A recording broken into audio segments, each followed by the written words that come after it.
नमस्कार प्रिय विद्यार्थियों, आप सभी का स्वागत है आपके अपने YouTube channel Shukla study point में। मैं शिवम शुक्ला आप सभी दोस्तों का हार्दिक स्वागत करता हूं। आज की वीडियो के माध्यम से हम लोग चर्चा करेंगे समाज शास्त्र के द्वितीय प्रश्न पत्र के प्रथम इकाई के बारे में और संपूर्ण इकाई को आज की वीडियो के माध्यम से कवर करने का मेरा पूरा प्रयास रहेगा। इकाई 1 में दोस्तों कम से कम 3 से 4 चैप्टर आपको पढ़ने पड़ते हैं, तो आपको अलग अलग वीडियोज में अगर मैं बताऊंगा तो बहुत सारी वीडियोज हो जाएंगी। इसलिए मैंने सोचा है कि इकाई 1 को एक ही वीडियो में निपटाने का काम किया जाए। तो समाज शास्त्र का द्वितीय प्रश्न पत्र जिसमें आपको पढ़ना है सामाजिक विज्ञान में अनुसंधान पद्धतियां। ठीक है, यहाँ पर यह पद्धतियां बहुत सारी पद्धतियां होती हैं, जैसे रिसर्च मेथोडोलॉजी इन सोशल साइंसेस से आपका पेपर का नाम है। बीए का 5th सेमेस्टर किसी भी यूनिवर्सिटी के किसी भी कॉलेज में अगर आप पढ़ रहे हैं, रिसर्च मेथोडोलॉजी इन सोशल साइंसेस आपको पढ़ना, चाहे 5th सेमेस्टर में चाहे 6th सेमेस्टर में, आप बस यह वीडियो देख करके जाइएगा, इससे बाहर कुछ भी नहीं फंसेगा। इकाई संख्या 1 में कई सारे चैप्टर्स हैं, हालांकि सभी चैप्टर्स को आज की वीडियो के माध्यम से हम चर्चा करेंगे। ठीक है, 2027-28 सभी के लिए बहुत महत्वपूर्ण है और साथ ही साथ में इकाई संख्या 1 के 20 ऑब्जेक्टिव क्वेश्चंस को भी हम आपको बताने का प्रयास करेंगे, तो इससे आपका बड़ा फायदा होने वाला है। ठीक है, और साथ ही साथ में लिखित यानी अति लघु उत्तरीय, लघु उत्तरीय, दीर्घ उत्तरीय प्रश्न भी साथ साथ में आपके तैयार होंगे। सरल शब्दों में हैंड रिटेन नोट्स की व्यवस्था की गई है, तो आपको घबराने की आवश्यकता नहीं, कहीं पर भटकने की आवश्यकता नहीं। तो सबसे पहले हम चर्चा करेंगे पूरे सिलेबस के बारे में कि आखिरकार क्या क्या पढ़ना है। इकाई संख्या 1 में ही नहीं बल्कि 8 इकाई है, तो 8 इकाइयों में क्या क्या पढ़ना होता है, फिर हम पहली इकाई के बारे में अध्ययन करेंगे। तो पहले एक सिलेबस का ओवरव्यू ले लीजिए। देखिए, बीए का तृतीय वर्ष है, 5th सेमेस्टर, द्वितीय प्रश्न पत्र समाज शास्त्र का सामाजिक विज्ञान की शोध विधियां। इसमें दोस्तों आपको 8 इकाइयों को पढ़ना है। ठीक है, इकाई संख्या 1 में क्या शामिल है उसको पहले समझने का प्रयास करते हैं। देखेंगे इकाई 1 में दोस्तों आपको पढ़ना होता है सामाजिक शोध के बारे में। सोशल रिसर्च किसे कहते हैं, सोशल रिसर्च की अवधारणा यानी कंसेप्ट, कंसेप्ट में अर्थ और परिभाषा दोनों शामिल हो जाते हैं। हमको रिसर्च की प्रकृति को समझना है, इसका नेचर आप सोशल रिसर्च, ठीक है, और प्रकार, क्लासिफिकेशन, वर्गीकरण, सब कुछ अध्ययन करेंगे। सामाजिक शोध का क्या महत्व होता है इसको देखेंगे।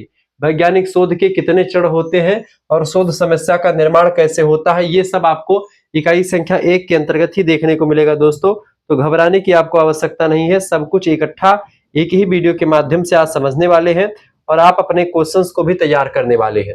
इकाई संख्या 2 में हम पहुंचेंगे, शोध अभिकल्पना क्या होती है उसके बारे में अध्ययन करेंगे। इसका अर्थ, प्रकार और महत्व, परिकल्पना किसे कहते हैं, इसके प्रकार और स्रोत के बारे में हम जो लोग जानने का प्रयास करेंगे। ठीक है, फिर इकाई 3 आएगा। इकाई 3 में क्या पढ़ना है, वस्तुनिष्ठता की समस्याएं, वस्तुनिष्ठता बनाम व्यक्तिनिष्ठता यानी कि सब्जेक्टिविटी बनाम जो है ऑब्जेक्टिविटी, मूल्य निरपेक्षता क्या है, सामाजिक शोध के नैतिक पक्ष कौन कौन से हैं, साहित्यिक चोरी क्या है और प्रतिलेखन अधिकार क्या है, सब कुछ आज की वीडियो के माध्यम से आप जानेंगे। मतलब कि सॉरी, ये इकाई संख्या 3 में हम देखेंगे। इकाई संख्या 4 में शोध का प्रकार, मूलभूत और अनुप्रयुक्त, ठीक है, ऐतिहासिक और तुलनात्मक, वर्णनात्मक, अन्वेषणात्मक, व्याख्यात्मक और निदानात्मक शोध के प्रकार होते हैं। इसके बारे में आपको अध्ययन करना है, ये आपको तैयार करना। ठीक है, अब आगे बढ़ते हैं। ठीक है, अगले यूनिट की तरफ।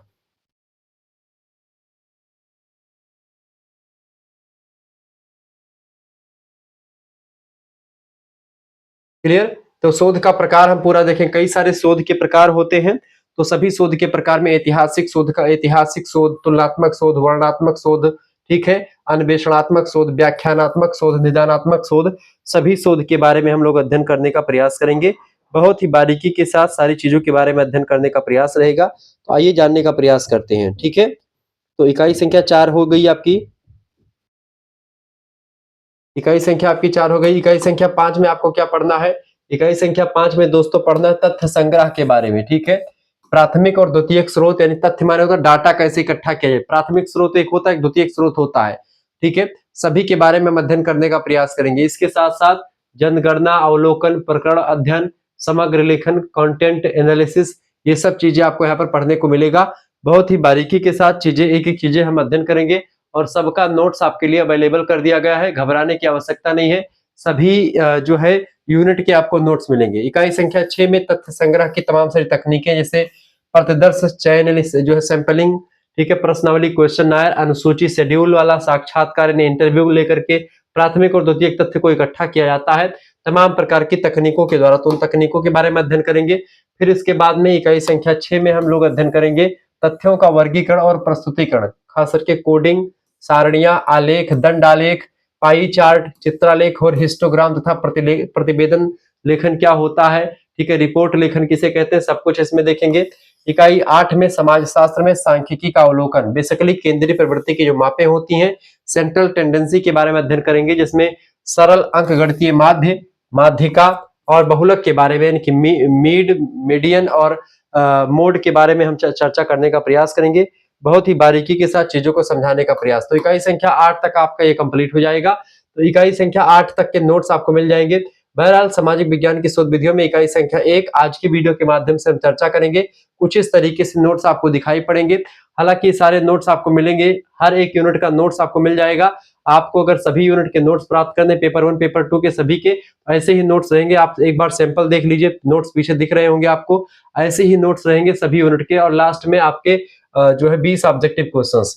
नोट्स कैसे प्राप्त करना है सभी यूनिट का, इसके लिए आपको एसएमएस कर देना है 9984 039 139। इस नंबर पर आपको व्हाट्सएप पर एसएमएस कर देना है। क्या एसएमएस कर देना है दोस्तों, आपको इस नंबर पर 9984 039 139 पर आपको एसएमएस कर देना है। आपको क्या, आपको अपना नाम एसएमएस कर देना है, अपनी यूनिवर्सिटी का नाम, अपने सब्जेक्ट का नाम, आप किस सेमेस्टर में है, 5th सेमेस्टर में है तो आप लिख दीजिए गुरुजी हम 5th सेमेस्टर में। तो 5th सेमेस्टर का फीस आपके लिए मात्र और मात्र 100 रुपए रखा गया है। फीस कैसे जमा करनी है, जैसे आप व्हाट्सएप पर एसएमएस करेंगे, आपके पास एक क्यूआर कोड स्कैनर भेजा जाएगा, उसी स्कैनर पर आपको 100 रुपए फीस जमा कर देने हैं। यह फीस आप खुद भी जमा कर सकते हैं और किसी दूसरे से भी आप फीस जमा करवा सकते हैं, ये बात आप ध्यान रखेंगे, ठीक है। तो फीस किसी दूसरे से भी जमा करवा सकते हैं, खुद भी जमा कर सकते हैं। और एक बात ध्यान रखने का प्रयास कीजिएगा कि गर्ल्स बॉयज ग्रुप दोनों अलग अलग है। और जैसे आप फीस जमा करेंगे आपको व्हाट्सएप ग्रुप से जोड़ा जाएगा, वहीं पर आपको लाइव क्लास की लिंक, जो पुरानी वीडियोस है उनके लिए भी लिंक मिल जाएगी। तो वीडियोस आप ऑलरेडी यूट्यूब पर भी देख पाएंगे, लेकिन सबसे इंपॉर्टेंट बात है कि सभी इकाइयों का आपको नोट्स जो मिलेगा, प्रत्येक इकाई का नोट्स आपको मिल जाएगा। आपको किताब या सीरीज खरीदने की कोई आवश्यकता नहीं पड़ेगी। सभी इकाइयों का नोट्स यानी सभी यूनिट के नोट्स आपको मिलेंगे, ऑब्जेक्टिव लिखित सभी प्रश्नों के साथ, ठीक है। ये हो जाएगा। और केवल एक पेपर का नहीं, 2 पेपर आपके समाजशास्त्र के होंगे, समाजशास्त्र के अलावा एक विषय आपका और होगा, उसका भी आपको मिल जाएगा, ठीक है। यानी कि 2 विषय आपके ये तैयार हो जाएंगे, सारी चीज आपकी क्लियर हो जाएगी यहाँ पर, ठीक है। ये दो सब्जेक्ट के 4 पेपर और एक पेपर आपको को करिकुलर वाला, यानी 5 पेपर की तैयारी आपकी हो जाती है मात्र 100 रुपए फीस में, ठीक है। और 5 पेपर की अगर आप सीरीज खरीदते मार्केट से, तो एक सीरीज कितनी, एक पेपर की 60 रुपए की, 5 पेपर की मार्केट से सीरीज लेंगे कितनी की हो जाएगी, 300 रुपए की हो जाएगी। तो सीरीज खरीदने में भी आपका फायदा नहीं है, फायदा केवल आपका कोर्स लेने में हो, भी शुक्ला स्टडी पॉइंट का। मात्र 100 रुपए फीस जमा करके आप सभी यूनिट के और सभी विषय के अपने नोट्स प्राप्त कर सकते हो। बेसिकली को करिकुलर वाला जो है, जो कठिन है सबसे ज्यादा, analytic ability and digital awareness, उसके लिए विशेष अध्ययन, विशेष तैयारी आपकी होगी, जिसमें आपको रीजनिंग और कंप्यूटर के प्रश्नों का सामना करना पड़ेगा। उसको बहुत सरल विधि से, सरल तरीके से आपको समझाने का प्रयास रहेगा। तो ये एक प्रकार से आपके लिए सबसे बेस्ट तरीका होगा। कम से कम 10 प्रैक्टिस सेट, पिछले साल के question paper, model paper, revision class के माध्यम से सारी जानकारी आपको मिल जाएगी। एक ऑफर भी आपके लिए है, अगर जो बच्चा चाहता कि गुरुजी 5th एंड 6th का इकट्ठा हम फीस जमा करेंगे तो मेरे लिए कुछ छूट रहेगी, हाँ, तो आपके लिए ऑफर है। अगर 5th एंड 6th का इकट्ठा फीस जो बच्चे जमा करना चाहते हैं, तो एक सेमेस्टर का, 5th सेमेस्टर का फीस 100 रुपए आप अभी जमा करेंगे। लेकिन अगर आप एक साथ फीस जमा करते 5वें और 6वें सेमेस्टर का, तो आपका केवल और केवल 150 रुपए लगता है। वैसे एक सेमेस्टर के फीस 100 रुपए है, 2 सेमेस्टर की फीस कितनी हो जाएगी, 200 रुपए हो जाएगी आपकी। लेकिन 200 रुपए ना लग करके केवल 150, यानी कि 50 रुपए की छूट अभी चल रही है। ये ऑफर सीमित समय के लिए है, तुरंत आप इनरोल हो जाइए, इस जो है ग्रुप में ज्वाइन हो जाइए, ताकि आपको मिल जाए। 150 रुपए फीस में आपको दोस्तों मिल जाएगा सभी यूनिट के। आपको ये प्रॉपर नोट्स मिलेगा, कोई ऐसा नहीं कि भाई वो जो है ऐसा नोट्स मिलेगा जो आपकी परीक्षा में ना है। परीक्षा के एग्जाम पॉइंट ऑफ व्यू से मैंने तैयारी पूरी एनालिसिस करके तब नोट्स तैयार करवाया है, ठीक है। तो घबराने की आवश्यकता नहीं है। पिछले साल के question paper, model paper, revision class, इन सभी का एनालिसिस भी होगा। तो 150 रुपए फीस आप तुरंत जमा कीजिए और जुड़ जाए 5th एंड 6th दोनों, मतलब कि 2 सेमेस्टर का आपको हो जाएगा। 1 साल तक आप उसमें पढ़ते रहेंगे, सब कुछ आपको मिलता रहेगा, ठीक है। घबराने की आपको आवश्यकता नहीं दोस्तों, क्लियर, घबराने की आपको आवश्यकता नहीं पड़ेगी।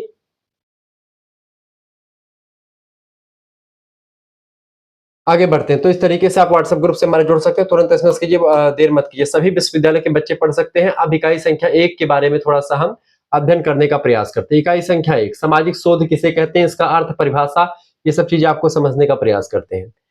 हेडिंग डालेंगे दोस्तों, सामाजिक शोध का अर्थ, यानी मीनिंग ऑफ सोशल रिसर्च।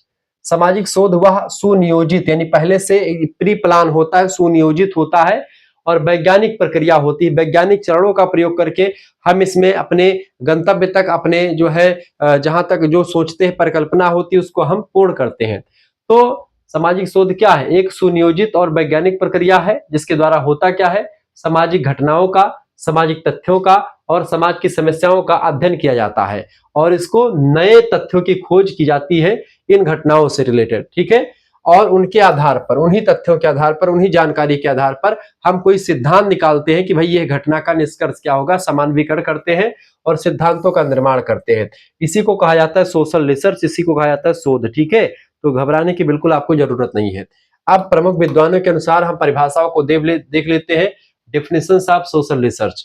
गुडे एंड हैट कहते हैं कि सामाजिक शोध एक सुनियोजित, वस्तुनिष्ठ और वैज्ञानिक विधि। वस्तुनिष्ठ माने होता है ऑब्जेक्टिव, इसमें जो बात होती है एकदम से सही सही होती है, कोई लाग लपेट की बात नहीं होती है, ठीक है। जो भी बातें एकदम फर्ज होंगी, एकदम से क्लियर कट होंगी, कोई लाग लपेट की बात नहीं होती, उसी को ऑब्जेक्टिव कहा जाता है। जैसे ऑब्जेक्टिव प्रश्न में या तो उत्तर सही होगा या तो उत्तर गलत होगा, लेकिन सब्जेक्टिव क्वेश्चन में आप देखते हैं उत्तर सही और सही, बहुत सही इस तरीके से होता है, कुछ गलत कुछ सही होता है, ठीक है, उसमें सब चल जाता है। लेकिन यहां पर दोस्तों नहीं चलता है, ठीक है, क्या यहां पर आपका नहीं चलता है, क्लियर। तो इस तरीके से, तो जिसके द्वारा सामाजिक तथ्यों का संग्रह किया जाता है, समाज की जानकारी, सामाजिक समस्याओं की जानकारी, सामाजिक घटनाओं की जानकारी, वो सब हमको मिलती है। इसके साथ ही साथ में जो हमारी जानकारी मिलती है उसका वर्गीकरण करते हैं, उस जानकारी का विश्लेषण करते हैं और उस जानकारी की व्याख्या करते हैं और उसी जानकारी के आधार पर एक सिद्धांत तैयार करके हम दे देते हैं। ऐसा गुडे और हार्ट कहते हैं। मैकाइवर और पेज समाजशास्त्री हैं, इन्होंने कहा कि सामाजिक शोध हमें मानव व्यवहार और सामाजिक संबंधों को समझने तथा उनके नियमों को जानने में सहायता करता है। वहीं पॉपर नाम के विद्वान ने कहा कि सामाजिक शोध का उद्देश्य केवल तथ्यों का संग्रह करना नहीं होता कि केवल जानकारी इकट्ठा कर लिया बस सामाजिक रिसर्च हो गया, सामाजिक शोध हो गया। केवल जानकारी इकट्ठा करना, तथ्य इकट्ठा करना, सत्य इकट्ठा करना, फैक्ट को टटोलना ही सोशल रिसर्च नहीं होता, बल्कि उनके पीछे के क्या कारण है, यानी कि कोई घटना हुई है तो उसका, वो घटना क्यों हुई है, कोई जानकारी मिली तो कैसे मिली, क्यों मिली, उसका कारण कार्य का क्या संबंध है, सारी जानकारी जो होता है वो रिसर्च देता है, ठीक है। ये बात आप ध्यान रखेंगे। आगे बढ़ते हैं और भी चीजों को जानने का प्रयास करते हैं, ठीक है। चले आगे देखेंगे। अब सामाजिक शोध की विशेषताओं को समझते हैं। सामाजिक शोध की दोस्तों कई विशेषताएं हैं, जैसे कि लिखेंगे, पहली विशेषता है यह वैज्ञानिक और व्यवस्थित होता है। सामाजिक शोध क्या होता है? सोशल रिसर्च सबसे पहली बात साइंटिफिक और एक सिस्टमेटिकल वे में काम करता है, ठीक है। इसमें ऐसे नहीं होता कि उबड़ खाबड़ कुछ भी चीजें आ जाए, इसमें सारी चीजें जो होती है बिल्कुल क्लियर होती हैं, कोई दिक्कत की बात नहीं होती है और यह व्यवस्थित होता है और वैज्ञानिक होता है। दूसरी विशेषता लिखेंगे वस्तुनिष्ठ यानी ऑब्जेक्टिव होता है। इसमें कोई चीज गलत या कोई चीज सही होती है, ठीक है, या तो गलत या तो सही नहीं होती है, डायरेक्ट गलत या सही तुरंत निर्णय होता है। अनुभवजन्य यानी कि जो है यह अनुभवजन्य होती है, तर्क संगत और तार्किक होती है। कोई भी चीज, कोई भी जानकारी आएगी तो उसके पीछे एक लॉजिक रहेगा, बिना लॉजिक के कोई बात नहीं कही जाएगी। इसके अलावा यह सामाजिक समानवीकरण की ओर अग्रसर, यानी कि यह सामाजिक शोध के द्वारा ही आप समानवीकरण की तरफ आगे बढ़ते हैं और रिसर्च करने में आप सक्षम हो पाते हैं। रिसर्च का जो फल निकलता है वो समानवीकरण के द्वारा होता है। यह सत्यापन योग्य यानी वेरीफाइएबल होता है, यानी कि अगर आप कोई सिद्धांत बनाते हैं रिसर्च के द्वारा, सोशल यानी सामाजिक शोध आपने किया और उसके द्वारा कोई रिसर्च आपने करके कोई शोध किया, कोई सिद्धांत बनाया, उस सिद्धांत को आप बाद में सत्यापन कर सकते हैं, वेरीफाई कर सकते हैं, चेक कर सकते हैं कि सही है कि गलत है, ठीक है। इसके साथ साथ यह ज्ञान में वृद्धि करता है, ठीक है, हमारा नॉलेज को बढ़ाता है। ज्ञान में वृद्धि भी कौन करता है? यही सामाजिक शोध करता है। और सामाजिक समस्याओं के समाधान में सहायता करता है। कोई सामाजिक समस्या से गरीबी है तो गरीबी पर रिसर्च करके गरीबी क्यों आई, गरीबी के पीछे क्या कारण है, गरीबी जो है किस कारणों से आई, गरीबी को खत्म कैसे किया जाएगा, ये सब चीजें सामाजिक शोध हमको बताता है। शुक्ला स्टडी पॉइंट चैनल को सब्सक्राइब कर लीजिएगा।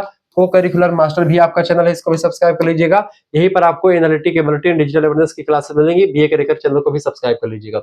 अब आगे बढ़ते हैं और दोस्तों हम चर्चा करते हैं सामाजिक शोध की प्रकृति के बारे में। सामाजिक शोध की प्रकृति, ठीक है, तो सामाजिक शोध का अर्थ, विशेषता, परिभाषा आपने समझ लिया। अब सामाजिक शोध की प्रकृति को अगर बताने का प्रयास करेंगे, देखें,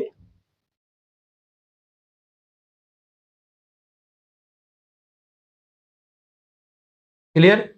सामाजिक शोध की प्रकृति हेडिंग डालेंगे, लिखेंगे, सामाजिक शोध सामाजिक घटनाओं का, सामाजिक तथ्यों का और सामाजिक समस्याओं का वैज्ञानिक ढंग से अध्ययन करता है, ठीक है। सबसे पहली बात। दूसरी बात, यह अध्ययन जो होता है वस्तुनिष्ठ होता है यानी ऑब्जेक्टिव होता है, लॉजिकल यानी तार्किक होता है, और क्रमबद्ध यानी सिस्टमेटिकल होता है। ठीक है, एक सिस्टम से होता है, एक तर्क के साथ होता है और वस्तुनिष्ठ होता है, सही सही जानकारी इसमें होती है।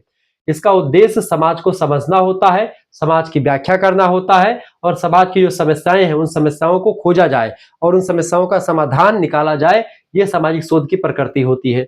इसके साथ साथ मानव व्यवहार, सामाजिक संबंधों और समाज की संस्थाओं का व्यवस्थित अध्ययन भी सामाजिक शोध के अंतर्गत किया जाता है।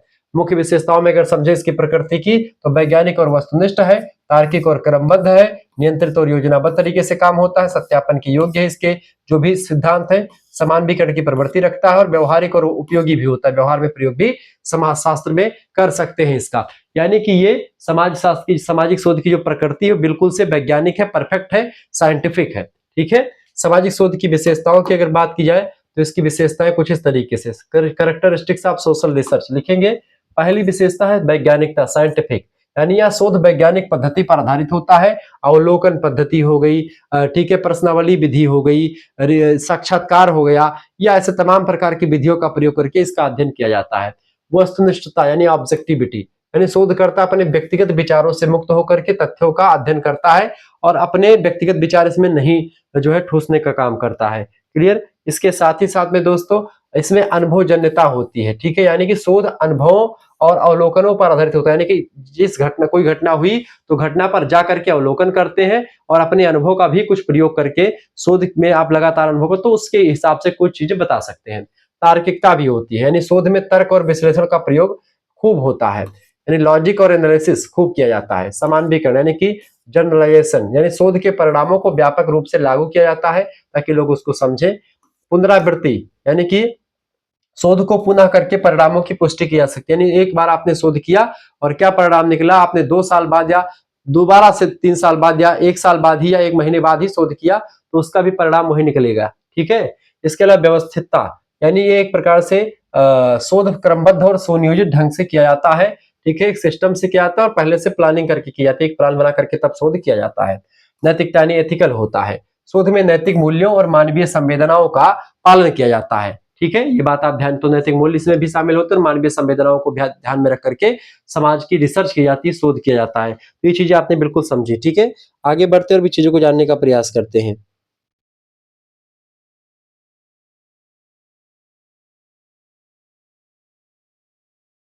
आगे बढ़ते हैं तो सामाजिक शोध की बात की तो सामाजिक शोध की सीमाएं, लिमिटेशंस ऑफ सोशल रिसर्च, इसकी कुछ लिमिटेशंस भी हैं। जैसे पहली बात, मानव व्यवहार की जटिलता, क्योंकि मनुष्य का व्यवहार बड़ा जटिल है, मानव व्यवहार जटिल और परिवर्तनशील होता है, इसे पूरी तरीके से मापना कठिन है। तो इसमें पहली लिमिटेशन है कि मनुष्य के व्यवहार को समझना बहुत ही मुश्किल काम है, इसमें सोशल रिसर्च कहीं ना कहीं अभी पीछे रह रहा है।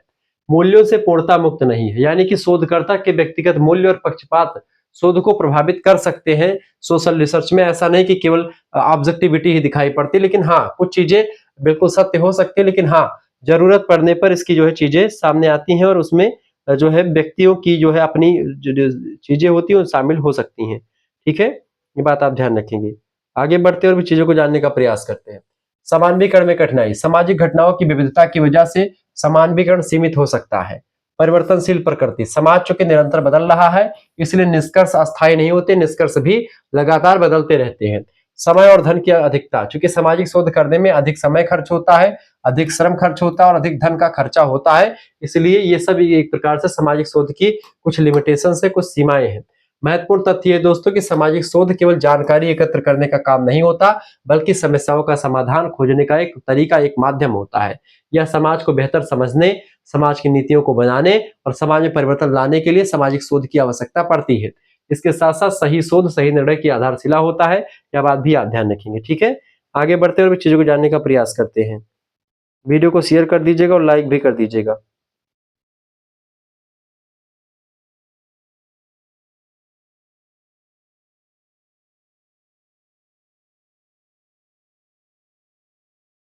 आगे बढ़ा जाए।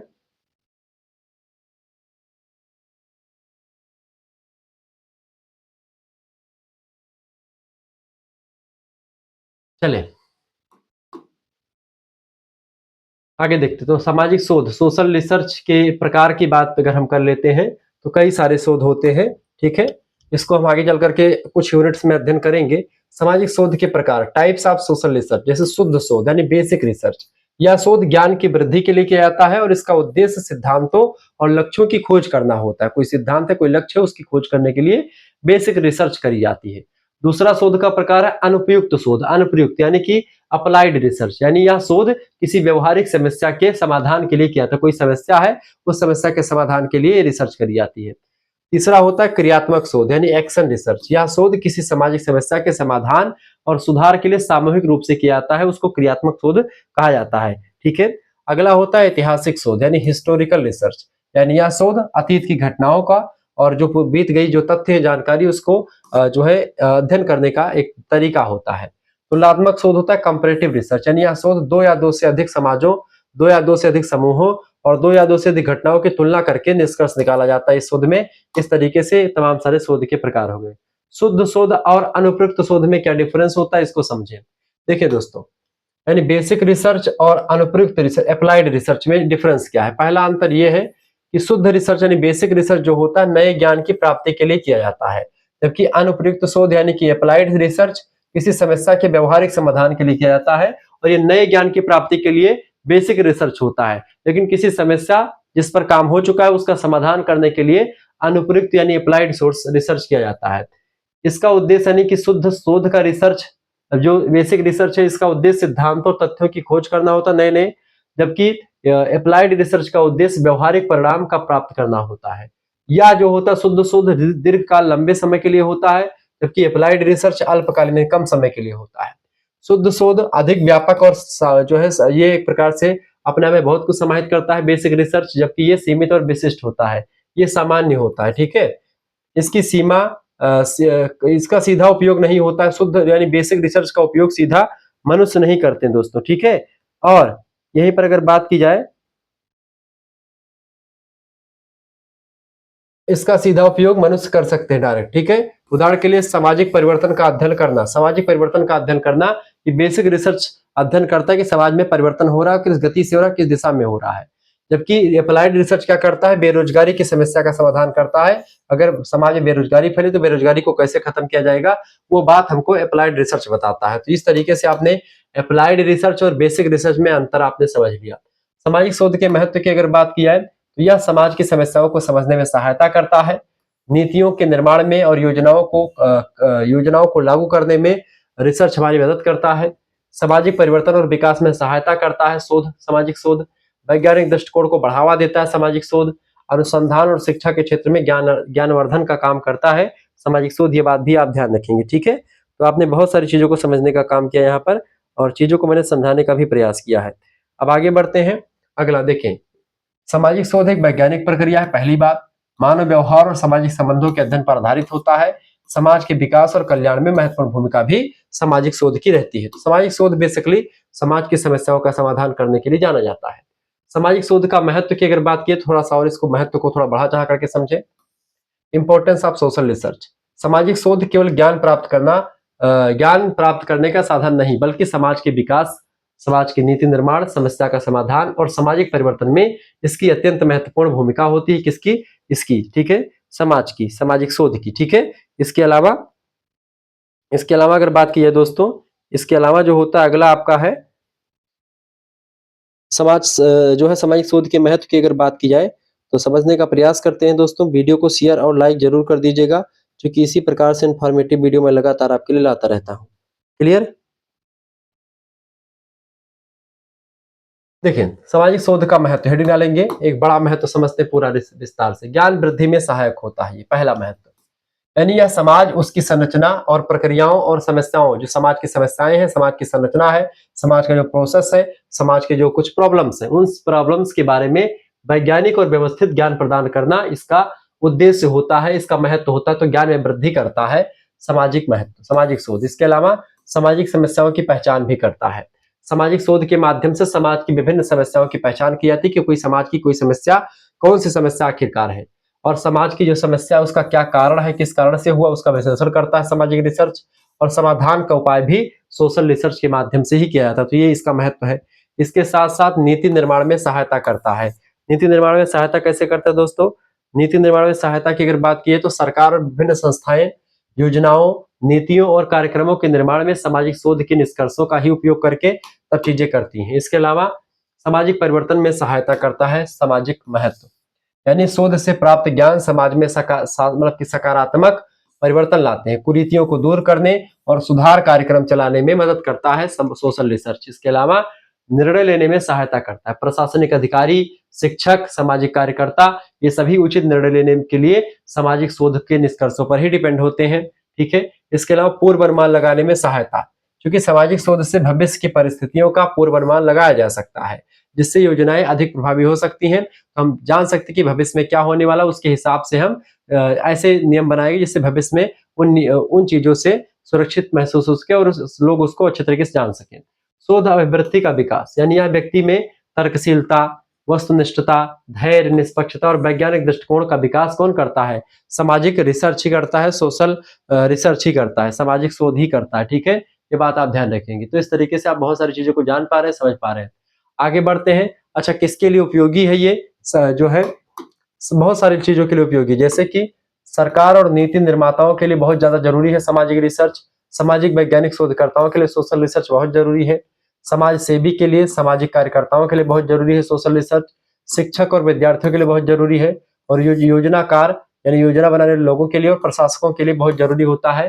ठीक है, सामाजिक रिसर्च। ठीक है, सामाजिक शोध, ये बात आप ध्यान रखेंगे। तो इस तरीके से हमने बहुत सारी चीजों को समझ लिया है। अब हम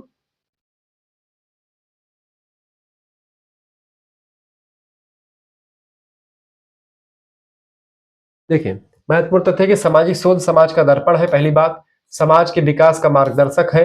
शोध के बिना ना सही ज्ञान संभव है और ना ही सही निर्णय ले सकते हैं आप। सामाजिक शोध वर्तमान को समझने का, भविष्य का अनुमान लगाने का और बेहतर समाज का निर्माण करने में सबसे ज्यादा जरूरी अगर कुछ है तो वो है अपना सामाजिक रिसर्च, यानी सोशल रिसर्च, सामाजिक, ठीक है, शोध। तो सामाजिक शोध का ये तमाम सारी जानकारी मैंने आपको बता दी, बहुत सारी चीजें आपने समझी, जानी और परखी। अब हम आगे बढ़ते हैं और भी चीजों को जानने का प्रयास करते हैं। तो सामाजिक शोध का महत्व भी आपने समझ लिया। अब वैज्ञानिक शोध समझते हैं कि वैज्ञानिक शोध आखिरकार क्या है। साइंटिफिक रिसर्च किसे कहते हैं? ठीक है, साइंटिफिक रिसर्च को जानने के लिए हम चीजों को थोड़ा सा और समझने का प्रयास करते हैं, देखेंगे दोस्तों। अर्थ देखिए, वैज्ञानिक शोध वह सुनियोजित, वस्तुनिष्ठ और तर्कसंगत और अनुभवजन्य प्रक्रिया है जिसके द्वारा किसी समस्या या किसी घटना का गहन अध्ययन करके सत्यापन योग्य ज्ञान प्राप्त किया जाता है। इसी व्यवस्थित पद्धति का प्रयोग किया जाता है इसमें, ताकि निष्पक्ष और समानविकृत निष्कर्ष प्राप्त हो सके, जानकारी अच्छी प्राप्त हो सके। वैज्ञानिक शोध यही होता है। वैज्ञानिक शोध में दोस्तों कुछ प्रमुख तत्व जो होते हैं, कुछ प्रमुख एलिमेंट्स जो काम करते हैं, उसमें व्यवस्थितता यानी कि इसमें क्रमबद्धता होती है, एक सिस्टम से सब कुछ होता है और तर्क के आधार पर ही चीजें की जाती हैं। ऑब्जेक्टिव चीजें होती है, यानी वस्तुनिष्ठता होती है, प्रमाणिकता होती है, यानी कोई चीज जो बात बताई जाएगी प्रमाणित बात बताई जाएगी, और सत्यापन की योग्य, यानी कि बाद में उसको वेरीफाई कर सकते हैं, चेक कर सकते हैं आप उन सिद्धांतों को, और समानवीकरण की योग्यता, यानी कि ये इसमें ऐसी एबिलिटी होती है जिससे आप नियम बना सकते हैं, सिद्धांत बना सकते हैं। तो वैज्ञानिक शोध के द्वारा ही आप जो है कोई रिसर्च करके कोई अच्छा चीज तैयार कर पाते हैं, ये बात आप ध्यान रखेंगे। ठीक है। अच्छा, सामाजिक शोध की अगर बात की तो सामाजिक शोध में वैज्ञानिक शोध जो होता है वो प्रयोग किया जाता है। वैज्ञानिक शोध की विशेषताएं वही हैं जो आपके सामाजिक शोध की विशेषताएं हैं, जैसे कि वस्तुनिष्ठता, इसमें शोधकर्ता के निजी विचारों, पूर्वाग्रहों और भावनाओं का प्रभाव बिल्कुल भी नहीं किया जाता है। ठीक है। व्यवस्थितता, यानी कि शोध की प्रत्येक क्रिया निश्चित और क्रमबद्ध ढंग से करी जाती है। अनुभवजन्यता, यानी यह इंद्रिय अनुभव और तथ्यों पर आधारित होता है, कल्पनाओं पर बिल्कुल भी आधारित नहीं होता है। तार्किकता, यानी कि इसमें तर्क और वैज्ञानिक नियमों का पालन किया जाता है। इसके साथ सत्यापन के योग्य होता है, यानी निष्कर्षों की सत्यता का परीक्षण आप बार बार कर सकते हैं, तभी डाटा वही निकलेगा। जैसे 2 और 2 4 होते हैं, तो ऐसे ही इसको भी बार बार अगर आप चेक करेंगे तो वही निकलेगा। समानवीकरण की योग्यता, एक घटना के अध्ययन से प्राप्त निष्कर्षों को समान परिस्थितियों में लागू किया जा सकता है। ये चीज एक प्रकार से अगर एक कोई घटना हुई है और उसका जो निष्कर्ष निकला है वैसी ही दूसरी घटना होती है, सेम वैसी ही, तो उसका भी निष्कर्ष वही निकलेगा, ये चीज आप बता सकते हैं। तो समानवीकरण की योग्यता भी है, भविष्यवाणी की क्षमता भी है।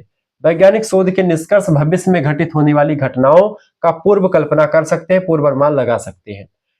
इसके अलावा नियंत्रितता, यानी कि शोध में चर यानी कि वेरिएबल्स को नियंत्रित किया जाता है और पुनरावृत्ति यानी शोध को पुनः करके समान परिणाम प्राप्त किया जा सकते हैं। एक बार जो आपने रिसर्च किया उसका क्या परिणाम निकला, बाद में अगर वही रिसर्च फिर से करते हैं तो वैज्ञानिक शोध का यही एक प्रकार से मापदंड है कि दोबारा से भी वही निकलेगा, जो वही चीज प्राप्त करेंगे, वही परिणाम आपको प्राप्त होगा जो पहले भी प्राप्त हुआ था। ठीक है, ये इसका एक प्रकार से कुछ विशेषताएं होती हैं।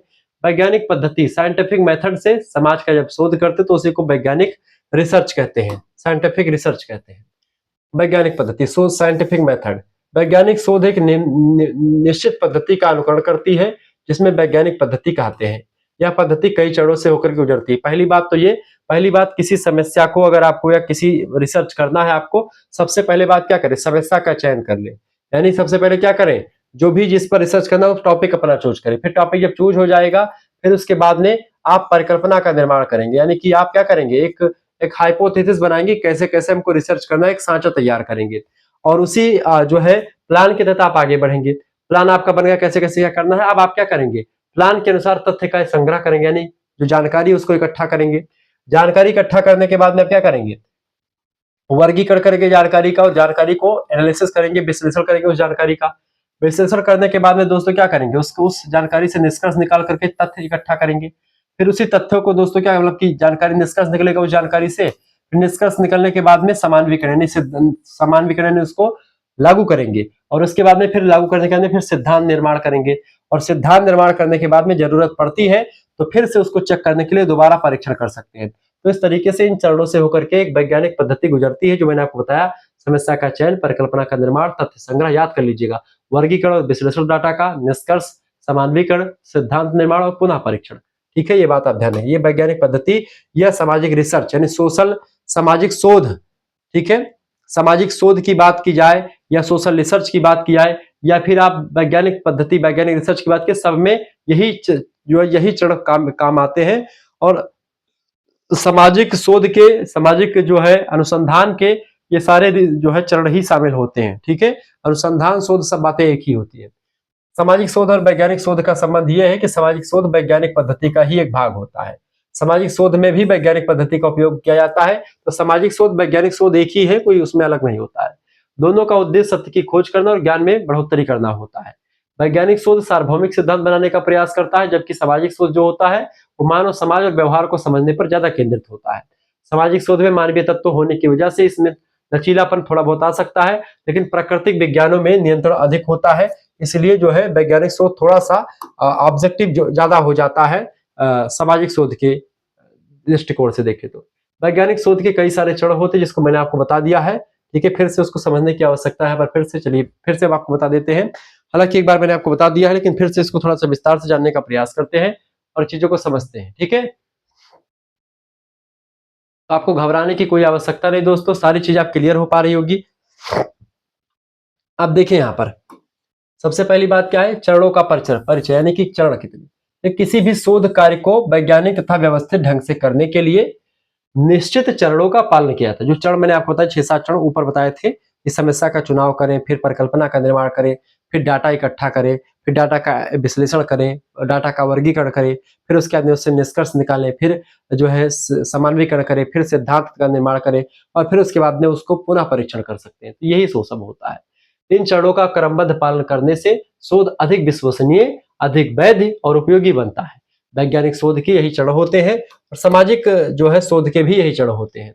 देखिए फ्लो चार्ट के माध्यम से अगर समझे तो सबसे पहला समस्या का चयन करना। ठीक है, यानी शोध की शुरुआत किसी सामाजिक समस्या के चयन से होती है। समस्या शोध योग्य हो, प्रासंगिक हो और महत्वपूर्ण समस्या का चुनाव करें। फिर जब चुनाव समस्या चुन ले कि भाई ये समस्या है, फिर उसके बाद में समस्या का निरूपण करें, यानी कि डेफिनेशंस ऑफ प्रॉब्लम। चयनित समस्या को स्पष्ट करें कि आखिरकार है क्या, संक्षिप्त रूप में निरूपित किया जाता है ताकि शोध की दिशा निश्चित हो सके। फिर इसके बाद में उद्देश्य का निर्धारण कर ले, यानी कि सेटिंग ऑब्जेक्टिव्स, यानी शोध समस्या के समाधान के लिए उद्देश्य निर्धारित किए जाते हैं। उद्देश्य स्पष्ट हो, यथार्थ और प्राप्त करने के योग्य हो कि क्या, परिकल्पना का निर्माण कर ले। फिर उसके बाद में क्या उद्देश्य है, तो उद्देश्य जब क्लियर हो जाता है तो उद्देश्य के आधार पर हम एक परिकल्पना का निर्माण करते हैं। ठीक है, हाइपोथेसिस बनाते हैं और यानी सांचा तैयार करते हैं, कैसे कैसे हमको रोड मैप बनाते हैं ताकि हमको किन किन चीजों पर आगे बढ़ना, क्या क्या हमको प्राप्त करना है। उद्देश्यों के आधार पर अस्थायी उत्तर यानी परिकल्पना पहले से कि इसका उत्तर ये निकल सकता है तैयार की जाती है, जिसकी सत्यता की जांच शोध के माध्यम से करिए। जैसे हम किसी सवाल को हल करने से पहले मान लेते हैं कि माना जो है फलाने बराबर यक्स मानते हैं, तो ऐसे ही यक्स मान लेते परिकल्पना कि भाई ये निकल सकता है। अब उसी के आधार पर हम आगे बढ़े और जब हमारा जो है शोध कंप्लीट होता है तो हम फिर परिकल्पना पर उसको देख करके चेक करते कि आखिरकार जो जिन उद्देश्यों के साथ, जिन परिकल्पना के साथ हम आगे बढ़े थे, वो क्या वो पूरा हो पा रहा कि नहीं हो पा रहा। अगर हो पा रहा तो सही है, नहीं हो पा रहा तो कुछ गड़बड़ी कर रहे हैं। फिर जब परिकल्पना का निर्माण हो जाएगा दोस्तों, फिर क्या करेंगे, फिर उसके अंदर शोध की रूपरेखा तैयार करें, डिजाइन तैयार करेंगे। शोध की रूपरेखा तैयार की जाती है कि शोध कैसे किया जाएगा, कौन सी विधि अपनाई जाएगी, डाटा को कैसे प्राप्त किया जाएगा, फिर इसको हम जो है करते हैं। फिर उसके बाद में तथ्यों का संकलन करते हैं, कलेक्शन ऑफ डाटा यानी जानकारी इकट्ठा करते हैं। फिर निर्धारित विधि यानी किस विधि से हमको, ऐसे अवलोकन विधि, साक्षात्कार विधि, ठीक है, प्रश्नावली विधि, किस विधि से हमको data, case study method, sampling विधि, किस विधि से हमको डाटा को इकट्ठा करना है, फिर हम वह जानकारी प्राप्त करते हैं। जबकि प्राथमिक डाटा और द्वितीयक स्रोतों से हम डाटा का संकलन करते, जानकारी को इकट्ठा करते। डाटा माने जानकारी, जानकारी को फिर इकट्ठा करते हैं। फिर उसके बाद में जानकारी जो हमको मिली है उस तथ्यों का वर्गीकरण और सारणीकरण करते हैं, यानी कि उसको हम, जो डाटा हमको मिला उस डाटा को तार्किक ढंग से वर्गीकृत यानी बांटते हैं, अलग अलग कॉलम में अलग अलग उसको वर्गीकरण करते हैं, उनको तालिकाओं में, सारणियों में व्यवस्थित तरीके से हम बांट लेते हैं। फिर उसके बाद में तथ्यों का विश्लेषण करते हैं, एनालिसिस करते हैं, यानी कि डाटा का सांख्यिकीय अथवा तार्किक विश्लेषण किया जाता है ताकि परिणाम निकाले जा सके, उस डाटा से, उस जानकारी से कुछ निष्कर्ष निकल सके। अब उस जानकारी से फिर निष्कर्ष निकालते हैं। निष्कर्ष निकलना दोस्तों, जब निष्कर्ष निकल जाता है, विश्लेषण के आधार पर समस्या का उत्तर दिया जाता है और परिकल्पना की सत्यता की जांच करी जाती है। फिर उसके जब निष्कर्ष निकल जाता है, फिर प्रतिवेदन यानी रिपोर्ट तैयार करी जाती है। शोध के सभी चरणों, निष्कर्षों और सुझावों को क्रमबद्ध रूप से लिख करके प्रतिवेदन तैयार किया जाता है। फिर उसके बाद में समानवीकरण होता है, नियम बनता है और फिर उसके बाद में उसको फिर से आप पुनः परीक्षण करना चाहे तो उसको चेक कर सकते हैं। तो इन सभी चरणों का क्रमबद्ध पालन करने से शोध कार्य वैज्ञानिक होता है और विश्वसनीय बनता है और उपयोगी बनता है। ठीक है, ये सब चीजें आप ध्यान रखिए। शोध समस्या का निर्माण कैसे किया जाता है, इसको समझने का प्रयास करते हैं। फॉर्मेशन ऑफ सोशल रिसर्च यानी कैसे आप शोध समस्या का निर्माण करेंगे, कैसे शोध समस्या को पहचानेंगे, ठीक है, ये समझते हैं। अगला टॉपिक आपका है, देखिए, शोध समस्या का निर्माण। देखिए, शोध समस्या का निर्माण वह प्रारंभिक चरण है दोस्तों, जिसमें किसी सामाजिक घटना, किसी सोशल जो सिचुएशन होती है वो, या किसी सामाजिक विषय को शोध के रूप में स्पष्ट किया जाता है कि भाई ये समस्या है, उसको स्पष्ट करते हैं, सीमित और अनुसंधान के योग्य के रूप, मतलब अनुसंधान योग्य रूप में उसको तय करते हैं कि भाई ये रिसर्च के लिए एकदम से परफेक्ट है। अब स्रोत क्या है, कैसे हम इसको एक प्रकार से तैयार करते हैं। अब देखिए, व्यक्तिगत अनुभव से आप, शोधकर्ता के अपने अनुभव और अवलोकन से किसी विषय को चूज कर सकता है। दूसरी बात, साहित्य समीक्षा, आप तमाम सारे पुस्तकों को, लेखों को, शोध पत्रों, रिपोर्टों से तमाम जानकारी प्राप्त करके आप शोध की समस्या, मतलब समस्या का चयन कर सकते हैं। सामाजिक समस्या, जैसे समाज में विद्यमान वर्तमान समस्याओं में, जैसे गरीबी पर आप रिसर्च कर सकते हैं, गरीबी एक शोध का विषय हो सकता है। बेरोजगारी क्यों है, इस पर आप रिसर्च कर सकते हैं। अपराध क्यों बढ़ रहे हैं, अपराध क्यों हो रहे हैं, इसके पीछे क्या कारण है, सब कुछ इस पर आप शोध कर सकते हैं। तो ये सब सामाजिक समस्याएं हैं जिन पर आप रिसर्च कर सकते हैं। इसके अलावा सिद्धांत और अवधारणाएं, यानी समाजशास्त्रीय सिद्धांत, अवधारणाएं और परिकल्पनाएं, ये एक प्रकार से आप कर सकते हैं। ठीक है, यानी कि समाजशास्त्रीय सिद्धांतों पर, अवधारणाओं पर, परिकल्पनाओं पर आप शोध कर सकते हैं। सरकारी रिपोर्ट और आंकड़े, जनगणना, एसएस, एनसीआरबी, नीतिगत रिपोर्ट, इन सभी पर भी आप रिसर्च कर सकते हैं। विशेषज्ञों से परामर्श, आप शिक्षकों से, मार्गदर्शकों से या विषय के विशेषज्ञों से आप जो है सुझाव ले सकते हैं कि भाई किस पर रिसर्च करना बेटर रहेगा। इसके साथ साथ पूर्ववर्ती शोध, यानी पूर्व में किए गए शोधों की सीमाएं और नए शोध की संभावनाएं उससे मिल जाती है, क्योंकि इस व्यक्ति ने किसी चीज पर शोध किया और शोध उसका जो है अभी कंप्लीट नहीं हुआ है, तो उस पर भी आप शोध कर सकते हैं। उसके, या उस आपको लग रहा है जैसे रामायण बन चुकी है लेकिन फिर से नई रामायण बन रही है, उसमें कुछ और रिसर्च करके ही इंक्लूड किया जाएगा। ठीक है, तो ऐसे ही कोई शोध हुआ है, उस शोध में कुछ कमियां रह रही हैं या वर्तमान में प्रासंगिक नहीं, तो फिर उस पर दोबारा रिसर्च आप कर सकते हैं। ये सब शोध की समस्या को निर्धारित करने का तरीका हो सकता है। अच्छा, चयन का आधार, कैसे चयन करते, क्या, किस, क्रिएशन फॉर सिलेक्शन, सिलेक्शन किस आधार पर करते हैं। पहली बात है, समस्या का सामाजिक महत्व हो तब उस समस्या को चुने। दूसरी बात है, समस्या शोध की योग्य हो, यानी कि समस्या शोध के लिए तैयार हो, समस्या शोध के योग्य हो। ऐसा नहीं कि समस्या का चुनाव कर लिया जिस समस्या पर शोध ही ना कर पाए आप। दूसरी बात, समस्या बिल्कुल स्पष्ट होनी चाहिए, जैसे बेरोजगारी, गरीबी, ठीक है, निर्धनता, इन सभी पर आप शोध कर सकते हैं। सीमित यानी छोटी हो और विशिष्ट हो, ताकि उसको, उससे तमाम सारे लोग उससे प्रभावित होते हो, ऐसी समस्या का चयन करें। समस्या नई हो और नए दृष्टिकोण से ली गई हो। इसके अलावा उपलब्ध संसाधनों समय और धन के अनुरूप हो, जितना जितना आपके पास संसाधन, जितना धन है, जितना आपके पास समय, उसी हिसाब से समस्या का चयन करें। नहीं तो समस्या बहुत बड़ी हो जाए, बहुत कास्टली हो जाए तो फिर दिक्कत हो जाती है। शोधकर्ता की अभिरुचि, यानी कि आप किस मामले में ज्यादा रुचि रखते हैं। ठीक है, रिसर्च स्कॉलर जो होते हैं, किस मामले में उसकी रुचि ज्यादा है, उसके हिसाब से उसको शोध विषय चुनना चाहिए, और योग्यता उसकी क्या है उसके अकॉर्डिंग चुनना चाहिए।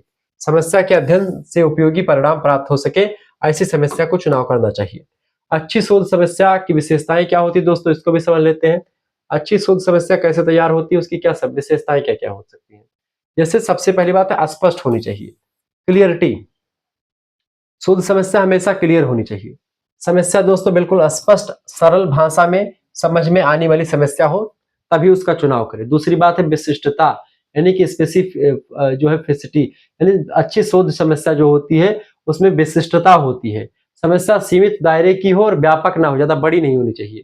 ठीक है, इसके अलावा शोध के योग्य हो, यानी समस्या का अध्ययन वैज्ञानिक विधि से किया जा सके, ऐसी समस्या का चुनाव करें। इसके अलावा सामाजिक महत्व, यानी सोशल रिलेवेंस, यानी समस्या का संबंध समाज की आवश्यकताओं से हो। ऐसा नहीं हो कि समाज से कटी कटी कोई समस्या आपने चूज कर ली। जब आप सोशल रिसर्च कर रहे हैं तो समस्या का संबंध भी किससे हो, समाज की आवश्यकताओं से ही हो। इसके साथ साथ व्यवहारिकता, यानी कि उपलब्ध साधनों समय और धन में शोध संभव, यानी आपके पास जितना समय है, कितना आपके पास साधन उपलब्ध है और कितना आपके पास पैसा है, उसके अकॉर्डिंग समस्या का चुनाव करें। नवीनता, यानी समस्या नई हो, नए कोण से अध्ययन की गई हो। ठीक है, तो ये एक प्रकार से अच्छी शोध होती है। नैतिकता, यानी समस्या का अध्ययन नैतिक मान्यताओं के अनुरूप हो, यह अच्छी शोध की समस्या की विशेषता है। इसके अलावा उद्देश्यपूर्णता, यानी अध्ययन से प्राप्त परिणाम उपयोगी तथा उद्देश्यपूर्ण हो, ऐसी समस्या का चयन करना चाहिए। ये सब इसके उद्देश्य है या विशेषताएं हैं अच्छी शोध समस्या की। ठीक है, ये बात आप ध्यान रखेंगे। अब सामाजिक शोध की तमाम सारी विधियां होती हैं, उन विधियों के बारे में अगर आप चर्चा कर रहे हैं तो दोस्तों यही सब चीजें आप पढ़ रहे हैं। अब शोध समस्या के निर्माण की प्रक्रिया को थोड़ा सा हम समझने का प्रयास करते हैं। ठीक है, शोध शोध की समस्या का निर्माण की प्रक्रिया, शोध समस्या का निर्माण कैसे होता है उसकी पूरा प्रोसेस समझेंगे। ठीक है, देखिए शोध समस्या के निर्माण की प्रक्रिया की अगर बात की है दोस्तों, तो पहले सबसे पहले विषय का चयन करते हैं, फिर पृष्ठभूमि का अध्ययन करते हैं उसके, फिर समस्या की पहचान करते हैं, फिर समस्या का सीमांकन करते हैं और समस्या के उद्देश्य का निर्धारण करते हैं, फिर शोध समस्या का कथन। तो इस तरीके से ये 6 तरीके से हम किसी भी समस्या को के निर्माण के प्रोसेस होते हैं। इन्हीं 6 चरणों के माध्यम से किसी भी समस्या को हम पहचानते हैं, उस समस्या को समझते हैं। ठीक है, ये बात आप ध्यान रखेंगे। तो शोध समस्या के निर्माण की प्रक्रिया यही होती है। ठीक है, विषय का चयन करेंगे, पृष्ठभूमि का अध्ययन करेंगे, समस्या की पहचान करेंगे, समस्या का सीमांकन करेंगे, समस्या को छोटा करेंगे और फिर उसके अपने उद्देश्यों का निर्धारण करेंगे। शोध समस्या का कथन है।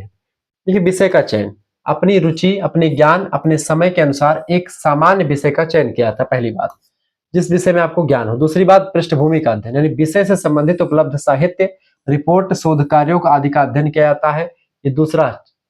समस्या की पहचान, यानी कि अध्ययन के दौरान समाज में विद्यमान किसी विशिष्ट समस्या को चिन्हित किया जाता है।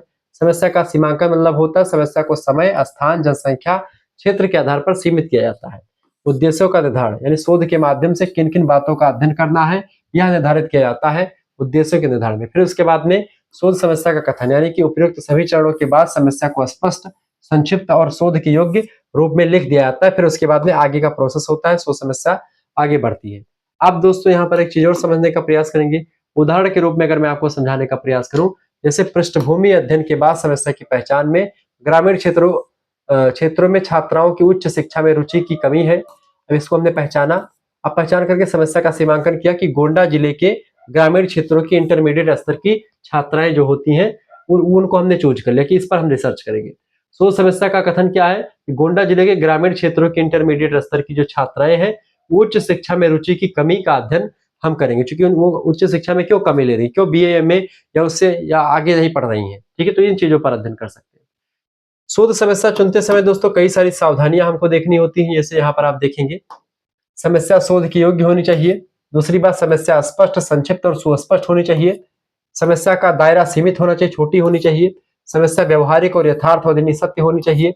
समस्या शोधकर्ता के ज्ञान, उसकी योग्यता और उसके साधनों के अनुसार होनी चाहिए। ऐसा नहीं कि साधन बहुत कम हो उसके पास, समस्या बहुत बड़ी आ जाए, पैसा कम हो, समस्या बहुत खर्चीली आ जाए, तो वो उसके अनुरूप हो। समस्या के लिए समय और धन पर्याप्त होना चाहिए और समस्या का समाज और वर्तमान संदर्भ से संबद्ध होना चाहिए। ऐसा नहीं कि कोई समस्या प्राचीन काल की उसको आपने जो है उसको आपने खत्म करने का प्रयास किया। समस्या जिससे लाभ हो लोगों का, ऐसी समस्या का चयन करें जिसके उससे आपको फायदा हो। ठीक है, ये बात आप ध्यान रखेंगे।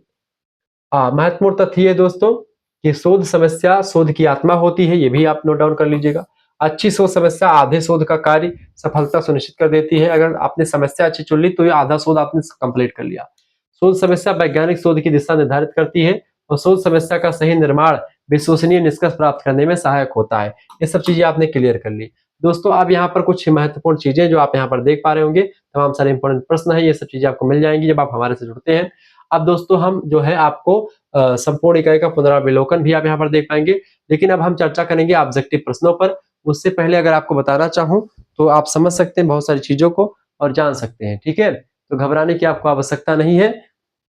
यहाँ पर हम एक चीज आपको बताएंगे कि अगर आपको हमारे से जुड़ना तो आप जुड़ सकते हैं, हमारे साथ आप जुड़ सकते हैं, पीडीएफ नोट्स प्राप्त कर सकते हैं। मैंने आपको बताया, लेकिन फिर से आप सुन लीजिए। आप एसएमएस कर दीजिए 9984 039 139, इस नंबर पर व्हाट्सएप पर आप एसएमएस कर दीजिएगा। क्या एसएमएस करेंगे?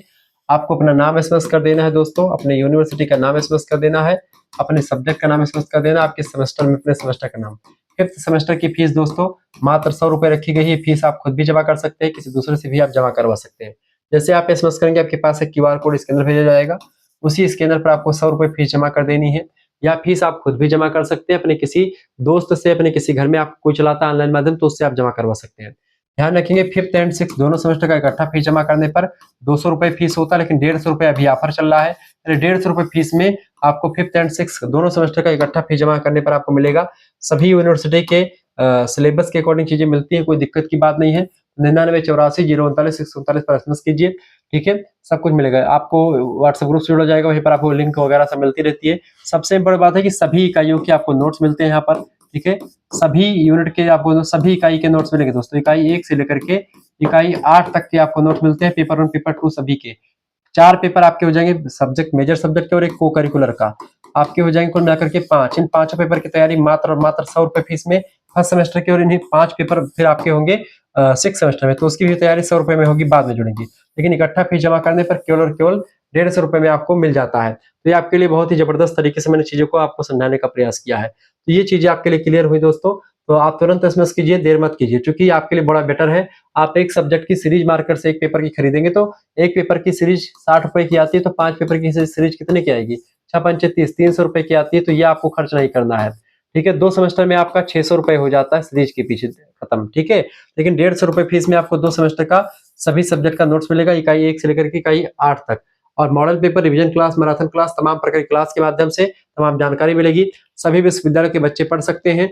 दीनदयाल उपाध्याय गोरखपुर विश्वविद्यालय, एमजे प्यारू बरेली रोहिलखंड मासा कुम्भरी Saharanpur, Raja Mahendra Pratap Singh state university, MJ प्यारू बरेली रोहिलखंड मासा कुम्भरी सहारनपुर, राजा महेंद्र प्रताप सिंह स्टेट यूनिवर्सिटी। इसके अलावा और तमाम प्रकार के विश्वविद्यालय हैं। राम मनोहर लोहिया विश्वविद्यालय, वीर बहादुर सिंह पूर्वांचल विश्वविद्यालय, महात्मा गांधी काशी विद्यापीठ, जनरल चंद्रशेखर बलिया विश्वविद्यालय, महाराजा सुहेलदेव आजमगढ़ विश्वविद्यालय।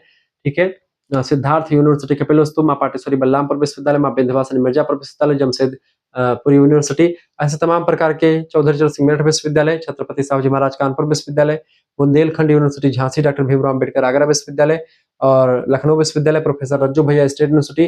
तमाम प्रकार के विश्वविद्यालय जहाँ के बच्चे पढ़ सकते हैं, जानकारी इकट्ठा कर सकते हैं। ये सब चीजें आपने क्लियर कर ली। अब हम तमाम प्रकार के प्रश्नों को भी देखने का प्रयास करते हैं। तो 20 ऑब्जेक्टिव क्वेश्चंस अब हम चर्चा करेंगे दोस्तों। ठीक है, 20 ऑब्जेक्टिव क्वेश्चंस को समझने से पहले अगर आप, मैं थोड़ा सा फिर से एक बार रिकॉल करवाऊंगा आपको जानकारी। फिर से चलिए एक बार रिसर्च कर लेते हैं, रिकॉल कर लेते हैं। एक नजर में संपूर्ण इकाई को आपने अभी तक क्या समझा? अभी तक आपने दोस्तों समझा शोध, सामाजिक शोध का महत्व। ठीक है, सामाजिक शोध के महत्व में दोस्तों आपने समाज और उसकी संरचना, प्रक्रियाओं और समस्याओं की समझ प्रदान करता है सामाजिक शोध। इसके अलावा सामाजिक परिवर्तन, नीतियों और कार्यक्रमों के निर्माण में सहायक होता है ये। ठीक है, वैज्ञानिक शोध की विशेषताओं की अगर बात की जाए तो वस्तुनिष्ठता, तार्किकता, वस्तुनिष्ठता, ठीक है, प्रामाणिकता, सत्यापन के योग्य, और जो है उसको आप जो है नियम बना सकते हैं। तो ये भी इसमें वैज्ञानिक शोध की होती है। वैज्ञानिक शोध के कई प्रक्रिया के चरण आपके यहाँ पर लिखे गए हैं। ये सब चीजें आपकी क्लियर होगी। ठीक है, अब यहाँ पर शोध समस्या के सारी चीजें यहाँ पर आपको बताई गई हैं और सब कुछ आपने यहाँ पर चीजों को समझ लिया। ठीक है, कुछ विद्वानों के अनुसार परिभाषा जो मैंने आपको बताई थी, शोध क्या होता है। राधा कमल मुखर्जी कहते हैं कि शोध सामाजिक या मानवीय समस्याओं के वैज्ञानिक अध्ययन और उनके समाधान का साधन होता है। तो ये परिभाषा पूछी जा सकती है ऑब्जेक्टिव परीक्षा में। बूडे और हार्ट कहते हैं शोध एक सुनियोजित, वस्तुनिष्ठ और प्रणालीबद्ध प्रक्रिया है जिसके द्वारा सत्य की खोज करी जाती है। मैकआवर पेज कहते हैं कि सामाजिक शोध सामाजिक तथ्यों की खोज का एक संगठित प्रयास होता है। सी एम मायर कहते हैं शोध धैर्यपूर्वक और आलोचनात्मक जांच है जिससे नई जानकारी प्राप्त होती है। किंग्सले डेविस साहब कहते हैं कि शोध एक वैज्ञानिक अन्वेषण है जो नियंत्रित और व्यवस्थित पद्धति के द्वारा किया जाता है। ये सब चीजें आप क्लियर हो सकते कर सकते हैं। महत्वपूर्ण तथ्य यहाँ पर एक चीज जो मैंने आपको बताई ये है दोस्तों कि शोध ज्ञान प्राप्त, महत्वपूर्ण तथ्य को भी समझ लीजिए, परीक्षा की दृष्टि से महत्वपूर्ण है। देखिए शोध ज्ञान प्राप्त करने की एक वैज्ञानिक प्रक्रिया है, यानी ज्ञान प्राप्त करने की एक वैज्ञानिक प्रक्रिया को शोध कहा जाता है, रिसर्च कहा जाता है। दूसरी बात, वैज्ञानिक शोध जो होता है वस्तुनिष्ठ, तर्कसंगत और परीक्षण के योग्य होता है। ठीक है।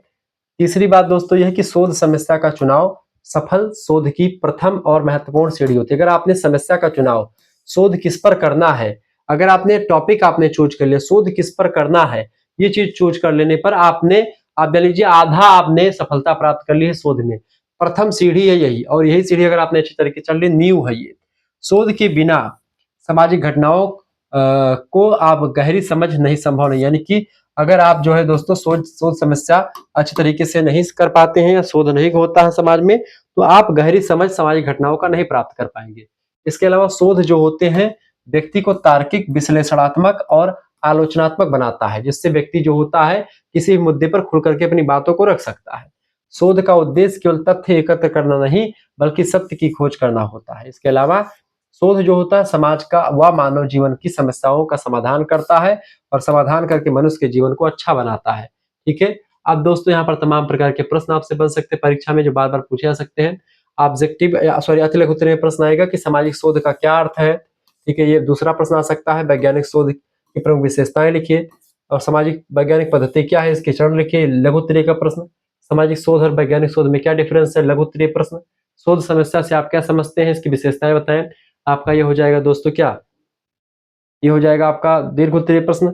शोध समस्या के स्रोत कौन कौन से। लघु उत्तरीय प्रश्न, शोध समस्या का चयन करते समय किन किन बातों का ध्यान रखना चाहिए। ये दोस्तों होता है आपका दीर्घ उत्तरीय प्रश्न, लघु उत्तरीय में आ सकता है। इसके अलावा अच्छी शोध समस्या की विशेषताएं लिखिए। रिसर्च सामाजिक शोध क्या है, सामाजिक शोध की विशेषताओं को या परिभाषाओं को बताते हुए शोध समस्या की विशेषताएं बताइए। अच्छी शोध समस्या की भी प्रश्न आ सकता है दीर्घ उत्तरीय में। शोध समस्या निर्माण की प्रक्रिया को समझाइए। ठीक है। वैज्ञानिक शोध के चरणों को फ्लोचार्ट से समझाइए। ऐसे तमाम प्रकार के प्रश्न आपसे बन सकते हैं। ये रहे आपके कुछ चीजें जो मैंने आपको बताई। अब दोस्तों हम चर्चा करते हैं महत्वपूर्ण टॉप 20 एमसीक्यूज के बारे में, जो आपकी परीक्षा के लिए बहुत ही बेस्ट है, बहुत ही जबरदस्त है। ठीक है। पहला क्वेश्चन आपकी स्क्रीन पर आ चुका दोस्तों। पहला प्रश्न क्या है, पहला प्रश्न, शोध का अर्थ क्या है। शोध का अर्थ क्या होता है, तथ्यों का संग्रह करना नहीं, तथ्यों का विश्लेषण करना नहीं, नई जानकारी की खोज करना। बिल्कुल सी ऑप्शन, नई जानकारी की खोज करना। ठीक है, ये शोध का अर्थ होता है। ठीक है। अगला दूसरा प्रश्न आपका आ चुका है। दूसरा प्रश्न है दोस्तों, वैज्ञानिक शोध की प्रमुख विशेषता क्या है। वैज्ञानिक शोध की प्रमुख विशेषता होती है व्यक्तिनिष्ठता, बिल्कुल भी नहीं। अस्पष्टता, मनमानी, ये बिल्कुल भी नहीं होता। क्या होता है, वस्तुनिष्ठता नहीं, ऑब्जेक्टिविटी। यानी जो वैज्ञानिक शोध में क्या होता है, जो बातें बताई गई बिल्कुल सत्य है। उसमें मनुष्य का जो पूर्वाग्रह है या पूर्वानुमान है या मनुष्य का पॉइंट ऑफ व्यू है, ये सब इसमें शामिल नहीं किया जाता है। ये बात आप ध्यान रखेंगे। ठीक है। इसमें एक प्रकार से खुल करके चीजों की आलोचना करी जाती है, मतलब कि जो भी बातें सत्य सत्य है वो चीजें बताई जाती हैं। प्रश्न संख्या 3 है, शोध प्रक्रिया का प्रथम चरण कौन सा होता है। शोध की प्रक्रिया का पहला चरण होता है समस्या का चयन करना, और आधा आधा काम हो जाता है समस्या के चयन करने में ही। समस्या का चयन कैसे करना है, अच्छी समस्या का चुनाव कैसे किया जाए, इसके बारे में भी ऊपर हमने चर्चा कर लिया है। ठीक है। तो समस्या अगर आपने अच्छे तरीके से चुन ली दोस्तों, तो आप मान करके चलो कि आपका जो है आधा काम हो गया रिसर्च का। ठीक है। जितनी अच्छी आपने समस्या चूज करेंगे तो आप उसमें कभी उबेंगे नहीं, कभी आप उसमें जो है उससे भागेंगे नहीं अपने शोध से। चौथा प्रश्न है, शोध समस्या का निर्माण किस पर आधारित होता है, बताएंगे। तो शोध समस्या का निर्माण दोस्तों किस पर आधारित होता है, तो शोधकर्ता की रुचि, यानी कि आपका इंटरेस्ट किस में है। अगर रिसर्च स्कॉलर जो होता है वो अपनी रुचि के आधार पर शोध का टॉपिक चूज करता है तो बड़ा बेटर होता है, तो वो अच्छा तरीके से करेगा। साहित्य की समीक्षा कितनी की है उसने, और सामाजिक आवश्यकता, इन तीनों, साहित्य समीक्षा यानी कि उसकी उससे रिलेटेड जानकारी हो, शोधकर्ता की रुचि किसमें है और सामाजिक आवश्यकता भी उसकी हो, इन सभी बातों पर निर्भर करता है शोध की समस्या का चुनाव। ऑप्शन नंबर डी उपरोक्त सभी इसका करेक्ट आंसर होगा। पांचवा क्वेश्चन है, वैज्ञानिक पद्धति में परिकल्पना क्या होती है? वैज्ञानिक पद्धति में परिकल्पना समस्या का विवरण होती है? बिल्कुल भी नहीं। अंतिम निष्कर्ष सभी परिकल्पना नहीं होती है। परिकल्पना को अंग्रेजी में हाइपोथेसिस कहा जाता है। जैसे कि एक ईंटा बनाने वाली मशीन है, मतलब भट्ठा है, तो भट्ठा में ईंटा डायरेक्ट थोड़ी बनता है, पहले ईंटे के लिए एक सांचा बनाया जाता है, सांचे में मिट्टी का ईंटा रख दिया था। तो जैसे सांचे में हम जब डाटा रखते हैं और फिर उसके बाद पका ईंटा बाद में निकलता है हमको, तो पका ईंटा निकालने के लिए, पका ईंटा नहीं कि शोध का परिणाम निकालना, ठीक है। कच्चा ईंटा क्या होता है? जो रॉ मटेरियल, जानकारी, डाटा, मिट्टी क्या है? जानकारी है। अब कच्चा ईंटा कैसे बनेगा दोस्तों? सबसे पहले हम एक सांचा बनाएंगे, तो सांचा का सांचा बनाना, जैसे कि आप देखते हैं सांचा जब बनेगा दोस्तों, वैसे ये सांचा है, मान लेते हैं ये सांचा, एक सांचा मैं आपको दिखा रहा हूँ, ये सांचा आपको बना हुआ दिखाई, ये सांचा है, देखिए सांचा है इसमें। अब इसमें अगर इसको ऐसे रख देंगे हम, और रख करके इसमें हम कुछ जो है, इसमें हम कुछ जो है ऐसा पदार्थ डाल दें जो कि एक प्रकार से कोई मेटल पिघला करके, कोई धातु पिघला करके इसमें हम डाल देते हैं, चांदी पिघला करके मान लेते हैं इसमें डाल देते हैं, तो इसी के आकार का ये बन जाएगा। तो ये एक प्रकार से जो ये चीज है सांचा की, भाई ये इसी के दायरे में होना चाहिए कोई चीज, इतनी लंबाई का, इतनी मोटाई का, या तो यह निष्कर्ष निकलता। तो परिकल्पना का मतलब होता है सांचा, ठीक है। जानकारी कैसे इकट्ठा होगी और किस तरीके से जो है परिणाम निकलेगा, इसका पहला सब पूर्वानुमान लगा लेना ही परिकल्पना होती है, हाइपोथेसिस होती है। तो इसका करेक्ट आंसर, संभावित उत्तर को ही हम परिकल्पना कहते हैं। बी ऑप्शन इसका करेक्ट आंसर हो जाएगा। अगला क्वेश्चन से छठा नंबर प्रश्न आपका आ चुका है, अनुसंधान में वस्तुनिष्ठता का क्या अर्थ होता है? तो अनुसंधान में दोस्तों वस्तुनिष्ठता मतलब होता है निष्पक्ष और तटस्थ रहना, यानी किसी लाग लपेट की बात मत करना, इधर उधर की बात मत करना, या किसी के पक्ष में झुकाव, किसी पक्ष में एक प्रकार से दबाव नहीं होना चाहिए, एकदम खुल करके सही सही जानकारी होनी चाहिए। तो ये होता है निष्पक्ष और तटस्थ रहना। कोई भी आप रिसर्च कर रहे हैं, इसे मान लेते हैं जाति व्यवस्था पर आप रिसर्च कर रहे हैं, अब जाति व्यवस्था पर आपने रिसर्च किया, आप ब्राह्मण जाति से, तो उसमें ये मत कतराएं कि जो है दलितों के साथ अन्याय हुआ। तो जब वो बातें आए तो ऐसे मत सोचे कि ब्राह्मणों ने अन्याय किया, तो उस बात से मुकरे ना कि हाँ कुछ लोगों ने किया होगा, मतलब कि ये चीजें बताएं कि भाई हुआ होगा, ठीक है, लेकिन उससे डायरेक्ट डिनाई मत करें। तो इस मतलब कि आप ये ब्राह्मण होने का वहां पर वो मत दिखाएं कि हम ब्राह्मण है तो इसलिए रिसर्च में हम थोड़ा सा काट देंगे, या थोड़ा सा वो चीजें नहीं बताएंगे जो चीजें बतानी चाहिए। जो चीज थी वास्तव में उसको बता देना चाहिए, ठीक है। तो वही चीज होती है ऑब्जेक्टिविटी, वही चीज होती है वस्तुनिष्ठता, ठीक है। उसमें अपनी अपनी इच्छाओं को, अपनी जो भावनाएं हैं, इमोशंस, उसको दबा करके जो सही जानकारी उसको बताना। कभी कभी रिसर्च स्कॉलर जो होते हैं भावनाओं में बह जाते हैं, लेकिन बहना बिल्कुल भी नहीं चाहिए। शोध में साहित्य समीक्षा का उद्देश्य क्या है? शोध में साहित्य समीक्षा का उद्देश्य होता है दोस्तों पूर्ववर्ती अध्ययनों की जानकारी प्राप्त करना, इसीलिए समीक्षा जरूरी होती है। ऑप्शन नंबर इसका बी करेक्ट आंसर हो जाएगा। अगला क्वेश्चन आपका आ चुका है, आठवां नंबर प्रश्न है दोस्तों। 8 नंबर प्रश्न है, वैज्ञानिक शोध का आधार क्या है? बताएंगे। वैज्ञानिक शोध का आधार है दोस्तों तर्क और प्रमाण। तर्क और प्रमाण के आधार पर ही वैज्ञानिक शोध सफल होता है। 9 नंबर प्रश्न, शोध में चर यानी वेरिएबल का क्या अर्थ होता है? चर माने होता है परिवर्तनीय तत्व जो होते हैं, उन्हीं को चर कहा जाता है, ठीक है, जो बदलते रहते परिवर्तन होते हैं। अगला क्वेश्चन 10 नंबर प्रश्न आपका आ चुका है, शोधकर्ता को समस्या चुनते समय क्या देखना चाहिए? शोधकर्ता को समाज की आवश्यकता क्या है, ठीक है, डिमांड क्या है। जब भी आप समस्या का चुनाव करें, जो ज्वलंत मुद्दा हो, जो समाज के लिए जरूरतमंद चीजें हो, उन पर फोकस करके समस्या का चुनाव करें, जिससे समाज के लोगों में या समाज में प्रासंगिक हो आपकी जो आपका शोध हो। आप पता चला रिसर्च आपने कर लिया बहुत पैसा खर्च करके, और आपके रिसर्च को कोई जो है भाव ही नहीं दे रहा है, ऐसे ऐसे रिसर्च नहीं करना चाहिए। रिसर्च ऐसे हमेशा कीजिए जिसका एक प्रकार से मोल हो, ठीक है, ये बात आप ध्यान रखेंगे। अगला 11 नंबर क्वेश्चन आप किसके, आप देखेंगे दारू का ठेका चल रहा है, और दारू के ठेका के बगल में आप कलावा बेचेंगे, बैठ करके आप प्रसाद बेचेंगे, मंदिर में चढ़ावेगा, तो कोई खरीदेगा? नहीं खरीदेगा। आप दारू के ठेके के बगल क्या खरीदे, क्या बेचेंगे? आपने समय से आपने चुनाव किया तो क्या बेचेंगे वहां पर आपको चखना बेचना पड़ेगा, बढ़िया चटकीला कोई चीज, नमकीन वगैरह बना करके बढ़िया रखें, मिर्चा वगैरह बनाकर कुछ बढ़िया तरीके से कुछ समोसा वोसा रखें, तो इससे वो चलेगा, ठीक है। और जब मंदिर के दुकान के बगल में आप अगर दारू की दुकान खोलेंगे, मार करके भगा देगी सरकार भी, और आप भी खोलने को नहीं पाओगे। क्यों? क्योंकि वो समस्या, मतलब कि वो आपने चुनाव गलत किया है। तो आप जब मंदिर के एरिया में रहेंगे तो आप घंटी बेचें, घंटी की दुकान खोल लें, कलावा की दुकान खोल लें, सिंदूर एक बक्सा में लेकर के बैठ जाएं, वो सब ज्यादा चलेगा आपका। कंगन, चूड़ी, ये सब चीजें वहां पर आपको खूब मिलेंगी, ठीक है। तो खिलौना का दुकान खोल लीजिए, तो वो सब चीजें होती हैं। 11 प्रश्न, वैज्ञानिक शोध में प्रयोग की क्या भूमिका होती है? प्रयोग की भूमिका दोस्तों होती है परिकल्पना की जांच करने के लिए प्रैक्टिकल क्या आता है, ठीक है, प्रयोग किया जाता है। इसके अलावा सामाजिक शोध और वैज्ञानिक शोध में क्या संबंध है? दोस्तों दोनों का उद्देश्य एक है, क्या? सत्य की खोज करना दोनों का उद्देश्य, बी ऑप्शन। अगला क्वेश्चन आपकी स्क्रीन पर आ चुका है, 13 नंबर प्रश्न आप देखेंगे।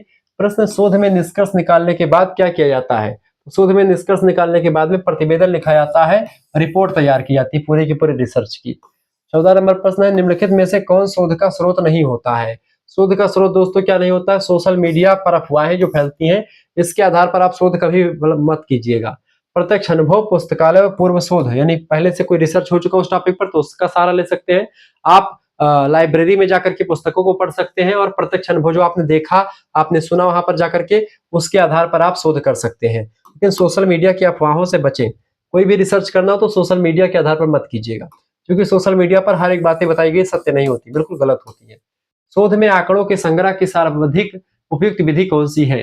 तो शोध में आंकड़ों का संग्रह यानी कि डाटा को इकट्ठा करने के लिए सबसे उपयुक्त विधि होती है दोस्तों कौन सी? साक्षात्कार यानी इंटरव्यू विधि, निरीक्षण विधि और प्रश्नावली विधि। ये सारी विधियां, क्वेश्चनर विधि, ये सारी विधियां सबसे अच्छी मानी जाती हैं किसी भी रिसर्च के लिए। ये साक्षात्कार इंटरव्यू करके आप रिसर्च कर सकते हैं, प्रश्नावली के माध्यम से रिसर्च कर सकते हैं, ये सब चीजें आप कर सकते हैं। 16 नंबर प्रश्न है, शोध में परिकल्पना का परीक्षण किसके द्वारा किया जाता है? तो शोध में परिकल्पना का निर्माण दोस्तों क्या परीक्षण किया जाता है किसके द्वारा? वैज्ञानिक विधि से परिकल्पना का परीक्षण किया जाता है, ठीक है, साइंटिफिक मेथड से। अगला क्वेश्चन आपका आ चुका, 17 नंबर प्रश्न आपका आ चुका है। प्रश्न है दोस्तों, आप पढ़िएगा। प्रश्न है, अच्छी शोध समस्या की कौन सी विशेषता नहीं होती है?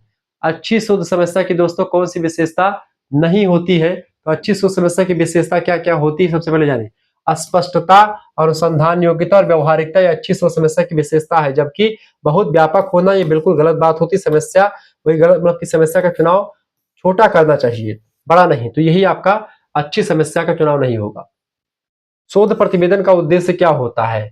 शोध प्रक्रिया और निष्कर्षों का प्रस्तुत करना और एक सिस्टम से प्रस्तुत करना। 19 नंबर क्वेश्चन आपका आ चुका है, निम्न में से कौन वैज्ञानिक शोध का सामान्य चरण नहीं है? तो दोस्तों कथा लेखन ये कोई सामान्य चरण नहीं होता है। समस्या का चयन, परिकल्पना का निर्माण, निष्कर्ष निकालना, ये सब जो है वैज्ञानिक शोध का या सामाजिक शोध का चरण होता है। 20 नंबर क्वेश्चन से, शोध कार्य की सफलता किस बात पर डिपेंड होती है या किस पर निर्भर करती है? तो शोधकर्ता की ईमानदारी और उसकी मेहनत पर निर्भर करती है।